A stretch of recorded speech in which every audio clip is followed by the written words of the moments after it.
నిజంగా నిరుద్యోగుల వల్లనే కాంగ్రెస్ పార్టీ అధికారంలోకి వచ్చింది. సో అదే నిరుద్యోగులను కూడా మీరు పట్టించుకోవట్లేదని చెప్పేసి రేపు సభ పెట్టబోతున్నారు. ఆ సభకు కూడా పర్మిషన్ లేదు.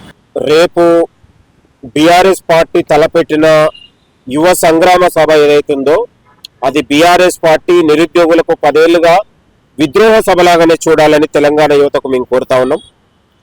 తెలంగాణ నిరుద్యోగులారా కేటీఆర్ గారడి మాటలు తిప్పికొట్టాలని కూడా కోరుతా ఉన్నాం. 10 ఏళ్ళు అధికారంలో ఉన్నప్పుడు తెలంగాణ యువత భవిష్యత్తు కానీ ఉద్యోగాల భర్తీ కానీ గ్రూప్ 1 లాంటి పరీక్షను కూడా 10 ఏళ్లలో కూడా నిర్వహించలేని అసమర్థులు ఇవాళ వాళ్ళకు సడన్లీ తెలంగాణ యువత భవిష్యత్తు గురించి ఉద్యోగాల భర్తీ గురించి మాట్లాడే అర్హత కేటీఆర్ కుందా అని ఈ సందర్భంగా నేను మాట్లాడుతూ ఉన్నాను. తెలంగాణ యువతకు కేటీఆర్ ముక్కు నేలకు రాచి క్షమాపణ చెప్పాలని కూడా మేము డిమాండ్ చేస్తూ ఉన్నాం.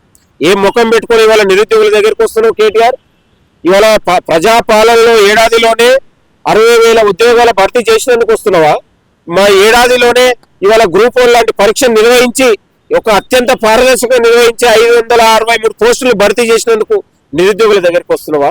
ఇవాళ మీరు చేయలేని కార్యక్రమాలు ఇవాళ మీరు బీఆర్ఎస్ సహాయంలో 10వ తరగతిలో లీకేజీ, ఇంటర్లో లీకేజీ, డిగ్రీలో లీకేజీ, ఎంసెట్లో లీకేజీ, తెలంగాణ యువత గొంతు కోసి తెలంగాణ యువత జీవితాలతో చెలగాటమాడినటువంటి దొంగలు ద్రోహులు ఇవాళ నిరుద్యోగుల దగ్గరకు వచ్చి తెలంగాణ యువత పేరుతో సభలు పెట్టడం అనేది చాలా సిగ్గుచేటుగా మేము భావిస్తా ఉన్నాం.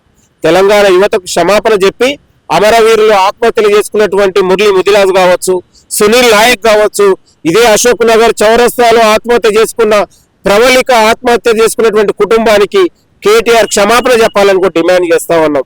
అశోక్ నగర్ చౌరస్తాలో ఉద్యోగాలు రాసి 4 పరీక్షలకు ప్రిపేర్ అవుతున్నటువంటి ప్రవళిక ఆత్మహత్యను ఇదే కేటీఆర్ అశోక్ నగర్ లో ప్రెస్ మీట్ పెట్టి ఇవాళ ప్రవళిక ఆత్మహత్య నిరుద్యోగ ప్రేమ కథలాగా మార్చినటువంటి దుర్మార్గులు మీరు ఇవాళ నిరుద్యోగుల గురించి మాట్లాడతారా? తెలంగాణ యువత భవిష్యత్తు గురించి మీకు ఆలోచన చేస్తే తెలంగాణ యువత ఎందుకు గగ్గోల పెడతా ఉంది? ఎందుకు లక్షలాది మంది రోడ్ల మీదకి వచ్చి బీఆర్ఎస్ హఠావని ఎందుకు నిలదీస్తారు? ఇలా ప్రజాపాలన వచ్చిన తర్వాత గౌరవ ముఖ్యమంత్రి రేవంత్ రెడ్డి గారు 10 ఏళ్లలో నిరుద్యోగ యువత పడుతున్నటువంటి పోరాటాలని ఇవాళ లీకేజీల్ని వాళ్ళ యొక్క సమస్యల్ని దగ్గరుండి చూసిండు కాబట్టి ఏడాదిలోనే 60,000 పైగా ఉద్యోగాలు భర్తీ చేసి ఇవాళ group 1, group 2, DSC, SI constable, group 3, group 4 లాంటి పరీక్షల్ని ఎల్బీ నగర్ స్టేడియంలోనే ఉద్యోగాల భర్తీ చేసి ఇవాళ నియామకాల కోసం ఎల్బీ స్టేడియం లాంటి వేదికను చేసుకొని నియామకాలు ఇచ్చి వాళ్ళ జీవితాల్లో వెలుగులు నింపింది మేము. ఇవాళ దావోస్ అయినా, జర్మనీ అయినా, జపాన్ అయినా తెలంగాణ యువత భవిష్యత్ కోసమే ముఖ్యమంత్రి గారు విదేశాలకు వెళ్ళి పెట్టుబడి తెచ్చి ఇవాళ ప్రైవేట్ రంగాలలో కూడా తెలంగాణ యువతకు ఉద్యోగాలు ఉండాలనేది ఆలోచన చేసింది ఈ ప్రభుత్వం. కాబట్టి ప్రతి ఖాళీలను భర్తీ చేసి తెలంగాణ యువతకు చెందాలనేది ఈ ప్రభుత్వం యొక్క ఆలోచన.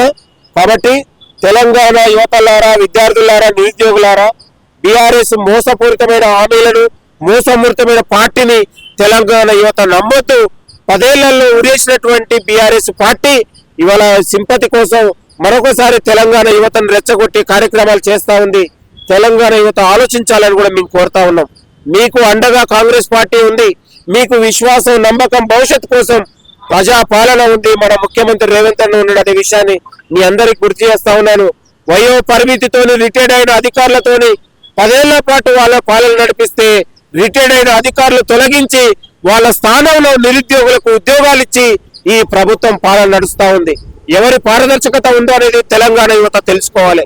ఎవరు నిజాయితీగా ఉన్నారనేది తెలంగాణ యువత తెలుసుకోవాలి. ఎవరు నిరుద్యోగుల గురించి ఆలోచన చేస్తున్నారనేది తెలంగాణ యువత, విద్యావంతులు, నిరుద్యోగులు, విద్యార్థులు ఆలోచన చేయాలని కూడా ఈ సందర్భంగా గుర్తు చేస్తా ఉన్నాం. కాబట్టి బీఆర్ఎస్ పార్టీకి తెలంగాణ యువత గురించి, ఉద్యోగాల గురించి, యువత గురించి మాట్లాడే అర్హత వాళ్ళకు లేదు. 10 ఏళ్లలో ద్రోహం చేశారు, మోసం చేశారు, లీకేజీలకు పాల్పడ్డారు, తెలంగాణలో ఉద్యోగాలు అమ్ముకున్నారు. వాళ్లకు ముమ్మాటికి ద్రోహం తలపెట్టి ఇవాళ వాళ్ళు మన దగ్గరికి వస్తా ఉన్నారు. వాళ్ళ యొక్క పార్టీ వైఖరిని తిప్పికొట్టి కేటీఆర్ మాటలకు ఇవాళ తెలంగాణ యువత తిప్పికొట్టాలని కూడా యువతకు విజ్ఞప్తి చేస్తా ఉన్నాను. మీకు అండగా కాంగ్రెస్ పార్టీ ఎప్పుడూ ఉంటది. ఇవాళ ప్రతి తెలంగాణలో ప్రతి శాఖలలో ప్రతి ఖాళీలను భర్తీ చేసి మీకు ఇవ్వాలనేది ముఖ్యమంత్రి గారి యొక్క సంకల్పం అనే విషయాన్ని మరొకసారి గుర్తు చేస్తా ఉన్నాం. 7,400 పోస్టుల్ని ఎస్ఐ కానిస్టేబుల్ భర్తీ చేసింది. ఆర్థిక శాఖ అప్రూవల్ తోని భర్తీ చేసింది. మరికొన్ని రోజులలో ఖాళీలు ఏదైతుందో భర్తీ చేయడానికి ప్రభుత్వం సిద్ధంగా ఉంది. నోటిఫికేషన్ ఇస్తే కేటగిరీ వైజ్ కొన్ని జిల్లాలకు పోస్టులే ఉండవని చెప్పేసి నిరుద్యోగుల బాధ. ఇప్పుడు నిరుద్యోగుల యొక్క న్యాయబద్ధమైన ప్రజాస్వామ్య డిమాండ్ను ప్రభుత్వం ఎప్పుడు అంగీకరిస్తుంది. మేము నిరుద్యోగుల పక్షమే. వాళ్ళ యొక్క ఆలోచనను, వాళ్ళ యొక్క డిమాండ్ను ఎప్పుడు కూడా మేము కాదనట్లేదు.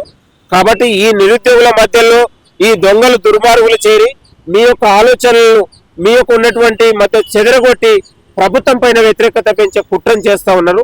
దాన్ని గమనించాలని మీకు కోరుతా ఉన్నాను. మేము ఇంతకుముందు చెప్పాను, నేను తెలంగాణలో ప్రతి ఖాళీలను భర్తీ అనేది అది నిరుద్యోగుల కోసమే జరుగుతుంది. నిరుద్యోగులకు ఇవ్వాలనేది ఆలోచన ముఖ్యమంత్రి గారిది. దయచేసి టీఆర్ఎస్ పార్టీని నిరుద్యోగులు తిప్పికొట్టాలని కూడా కోరుతా ఉన్నారు. చర్చలు జరపమంటే ఎందుకు జరపలేదు నిరుద్యోగులకు? చర్చలతో ఉద్యోగాలు రావు. కాబట్టి తెలంగాణ యువత భవిష్యత్తు కోసం ముఖ్యమంత్రి గారు ఆలోచన చేస్తా ఉన్నారు. ఈ ప్రభుత్వం ఉంది. Thank you.